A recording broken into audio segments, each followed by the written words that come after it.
నమస్తే మిత్రులారా. ఇంతకుముందు నేను షార్ట్ వీడియోలో చెప్పినా కదా, నాకు పందెం కోళ్ళు అంటే చాలా ఇష్టం అని చెప్పేసి. నేను తెలిసిన మిత్రుని దగ్గర రూ. 800 ఒక కోడిగుడ్డు తీసుకొని వచ్చిన. 10 తీసుకొస్తే అందులో 2 మాత్రమే దక్కినాయి. అయితే అది ఇప్పుడు పెద్ద పెరిగి గుడ్లు పెడుతుంది. ఈ గుడ్లను అయితే ఇంక్యుబేటర్లో కానీ వేయాలి, లేదంటే పూరీ కోళ్ళు అంటే నాటుకోళ్ళ కన్నా వేయాలి. ఈ పందెం కోళ్ళకి వేస్తే ఏమవుతుందంటే వెయిట్ ఎక్కువ ఉండి గుడ్లన్నా పగిలిపోతాయి, లేదంటే పిల్లల్ని తొక్కైనా చంపేస్తుంది తల్లి. అది కొంచెం కేర్ అనేది ఎక్కువ తీసుకోదు.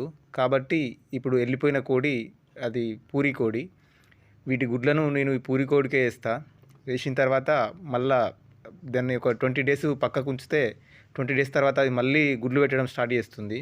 వీటినైతే నేను చాలా కేర్గా చూసుకుంటున్నా. వీటికి చాలా కాస్ట్ ఉంటుంది. ఇవి వెయిట్ కూడా ఎక్కువ ఉంటాయి, రేటు కూడా ఎక్కువ ఉంటుంది. పందెం కోసం వాడతారు కాబట్టి చాలా ఖరీదు ఉంటుంది. నేను మళ్ళీ